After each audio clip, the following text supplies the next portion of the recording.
White ash powder ball press is mainly suitable for the treatment of powder materials. The main role is to press the ash powder forming.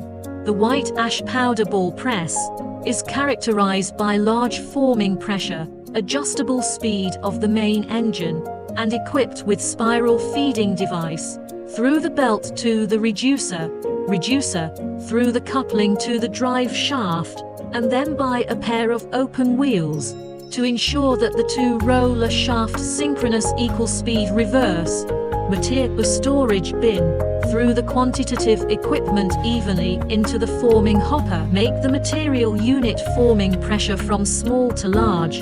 In the center of the roller line, molding pressure reaches the maximum. The material after the line molding pressure quickly becomes smaller, so that the material into the state of off the ball.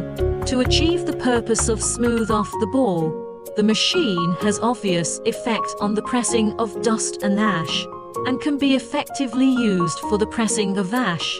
White ash powder ball press, advanced technology, reliable quality, multi-purpose, strong pressure, suitable for large, medium and small enterprises to establish a certain scale of P.